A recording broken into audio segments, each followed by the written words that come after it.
LUMIX. It's been pretty good, but there's an issue we need to address. The shilling stops now. No, seriously though, the LUMIX S1RII Mark II is one of my favorite cameras right now.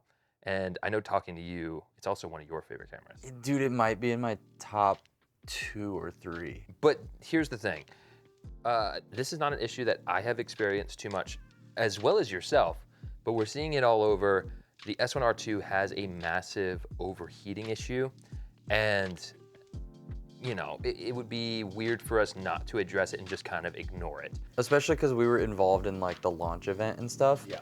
I think collectively all the people that were involved in that event feel obligated to like be as open with the community as possible, because we like these cameras, but also in using them for our work and like content creation, we've discovered issues. And I know like both of us are in a group chat with a lot of the other creators and Panasonic themselves, and we're like trying to like desperately iron these issues out because we want the cameras to work better. And that's actually one of the cool things and one of the reasons why I've jumped on the LUMIX bandwagon, so to speak. I mean, like, let's just cut the crap. I'm a fan. I'm a fan of LUMIX. I've been a fan of LUMIX. They have paid me nothing. I have gone on trips. I've gone on trips for other companies as well, but I'm a fan of LUMIX, so I want to see them succeed. So we have given feedback to various different LUMIX folks, and they have actually fixed a lot of them. That's kind of the testament of the LUMIX S9. That one had a ton of weird issues when it first came out, although the bones of it were still really amazing. I love that camera. They really do listen to us though. Yeah. And like actually try to implement feedback that is like collectively received. Right. So let's talk about the actual issue though. This video is about the issues. If you want to hear all of our super positive shilling, you can go watch Zach Mayfield's video. He's gonna have a adjacent video to this one, so the conversation will continue on Zach's channel. But for this, I really wanted to address the overheating issue specifically, because we do have some insight as to what's causing it, other than the fact that it's a massive sensor that is needing a bunch of juice to make it work in a small mirrorless body. Which is also why this camera has the worst battery performance of the 3 new ones. You have the worst battery performance, the worst rolling shutter performance, and the worst heat performance, and yet somehow we still like it. It's because it has the most sauce. Because it has the most sauce. That's what we'll talk about on my video. No sauce on this video. Just stinky sauce. So here's some of the things that we've learned. I have had the camera overheat on me one time. I was filming in the California sunshine. It was hot as heck. I was outside. I was filming on a Angelbird CF Express B 512 gigabyte card, and it overheated in about 20 minutes. Really? 20 minutes, it was toast. And I had to, you know, I didn't have to, but I popped out the battery so it would cool off faster. I took out the card was quite hot. Okay. And then in about 5 minutes, it was fine again. Yeah. Fine enough to start filming. I took it back out again, and then it overheated again. But at that point, it was already hot. So I haven't had it overheat one time. and I know that's your experience, which is crazy. It's so weird. So it's interesting. We're wondering why that would be the case, because I know people who have had it overheat on them many times. Yeah. I've had it overheat on me once, and you've had it never overheat. And it seems inconsistent across the board of like our friends that we've talked to. Right. Like we're all trying to figure out like what are the contributing factors. Panasonic is trying to figure that out too. Yes. Based on the group chat we're in. So literally, it's kind of like a whole thing. Some of the things, there are a few things that we know, though, I would say, and I say know loosely. One is that CF Express B cards heat the camera up faster. The cards themselves get hot in the body. That actually seems to be the main driving force. That makes sense why mine didn't overheat, because can I just explain my situation? Yeah. So when we got pre-access to the new firmware update with ARRI C, I did a 2-camera interview type shoot. I was in a hot garage where this guy was like doing a go-kart engine tutorial that I was filming. Yeah, so prime place for it to overheat. Super hot outside. There was like no AC. We're literally in a like barn garage. Okay. And I was shooting an 8.1K open gate. Oh my God, yeah. But the interview clip was only about 15 to 18 minutes total. But still, open gate in a hot garage. My experience, I was out in the open. I was just in the sun. Okay, yeah. And I was shooting 6K open gate, That's so 420. interesting. I didn't even get a warning. That's what's weird. Yeah, were you filming on CF Express B? No, SD.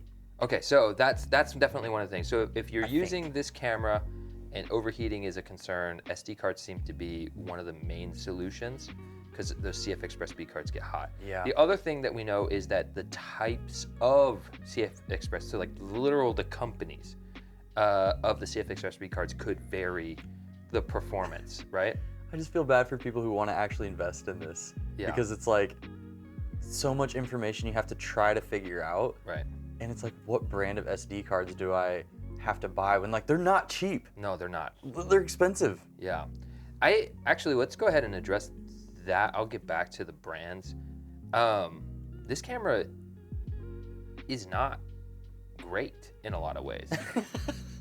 Yeah, it's got its struggles for sure.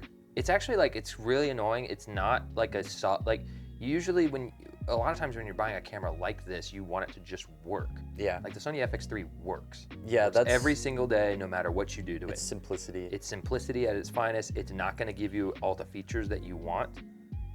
It doesn't. Yeah. At least not for me.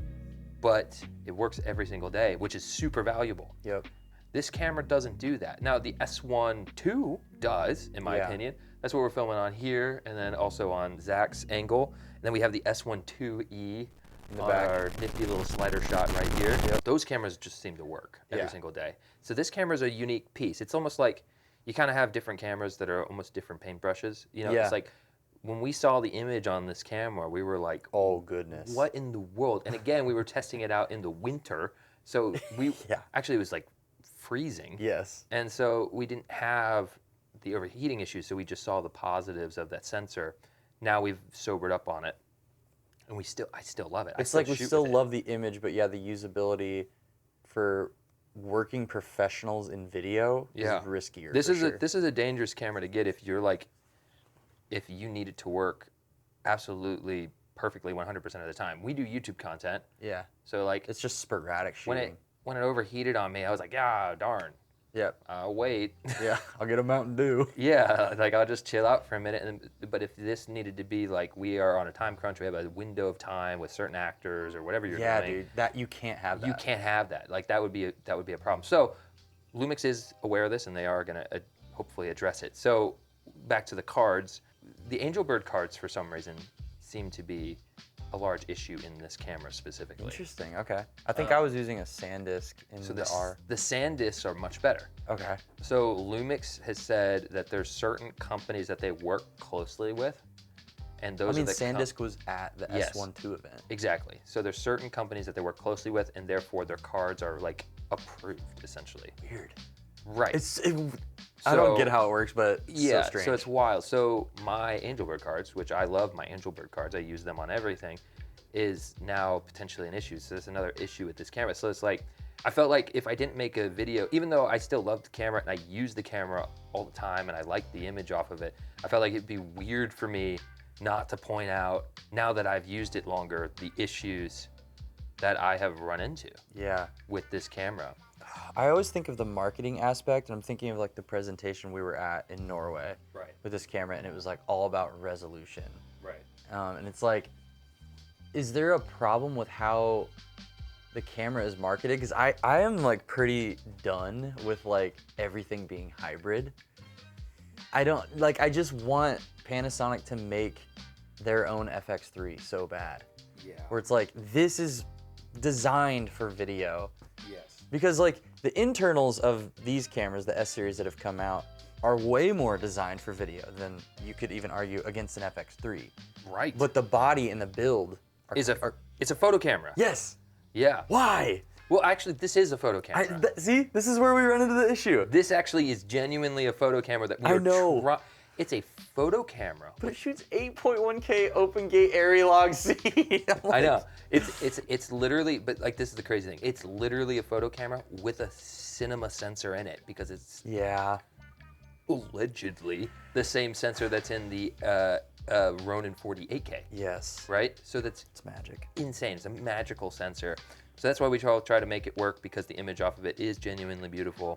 There's other issues with this, and this is Obviously, actually, rolling shutter was like the first one everybody freaked out about. Yeah, rolling shutter is totally a thing in this camera. It is. You can see it in my Norway video. If you go watch mine, I'm sure you can see it in your video. If you go watch yours, it doesn't really bother me. It's just not like crazy jello-y to me. Obviously, it gets worse as you go up in resolution and stuff. Right. But I did some like test filming with a professional basketball player, and I was doing everything handheld. I did some with IBIS, some without. And like, yeah, like if I'm doing really quick pans and stuff, you can see it. But for a lot of the stuff, like, I just feel like you wouldn't notice unless you were like, hey, look for rolling shutter. Yeah. It's also a know your audience thing. Like a lot of times you're filming and it's like, they don't know. You could have filmed it in standard picture profile and they wouldn't know the difference. Yeah. It's like rolling shutter, those are the things we notice as content creators and as filmmakers, but It's like, who's gonna end up watching your work? right. But it's there. Yeah, for sure. And if it's a problem, that was the other thing is like we have a mutual friend, Malachi, and he's a good friend. He helps edit occasionally on this channel, and he saw how much I talked about how much I love this camera, and so he got one for his company in Germany. Yeah. And I would have told him, don't buy it, because if he told me what he was using it for, he wanted to use it. They do a lot of live production over HDMI. Oh. Yeah. So it's gonna potentially overheat. Well, it's gonna kill batteries. Not those things, although those are the issues. LUMIX has a known issue with HDMI delay. Dude, I forgot about. Yeah, I just learned about this recently. I didn't know that that's been an issue for so long. It's a thing. It's Yeah. a real thing. So it's like, I'm like, that's not what these cameras are made for. Yeah. These are not live stream cameras. And he bought it before the USB-C webcam update even came out. True. Yeah. But even then, it's probably not a good camera for that. No, it's just not the camera that's made. It's not the right tool. Yeah. For that situation at all. Way too expensive But for that. I would have told him, do not get it. FX30. Yeah. I told him to get the FX3. Yeah. But anyways, so it's like, know the tool for the job. But yeah, it's like there are issues with these LUMIX cameras. We are completely aware of them. Yeah. Regardless of what the comments may say. Comments are really fun lately. Yeah, they're really enjoyable. They're extra fun, but I don't know. I just wanted to just have a conversation about like, these are issues. We know that they're issues, but regardless, we enjoy it. And I think that's kind of what the whole community has been saying on YouTube for the most part, is like the things that make this camera special and unique, not just this camera, but all these LUMIX cameras that make them special and unique in this industry right now, is why we're willing to look past a little bit of rolling shutter. Yeah. And you know, the overheating, maybe you can't look past. Like, again, like that's a genuine issue, but then there's other LUMIX cameras that's not an issue. Yeah, so. exactly. It kind of makes me wish the S1RII and the S1R2 would have launched at the same time and given people more of a choice in like the reliability for video and stuff.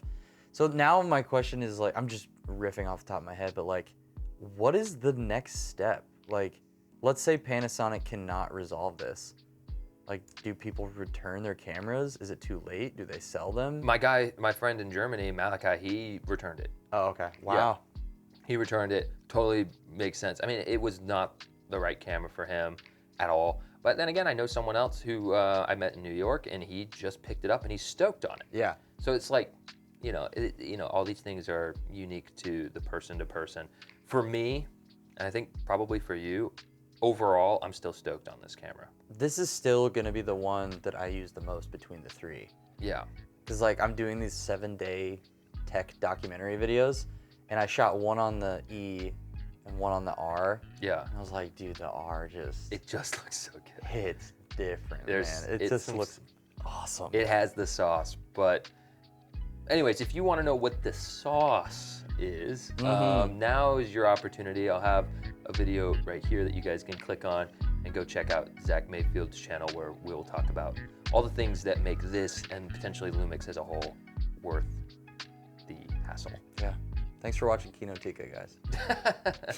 If you know, you know. Yep. That's right.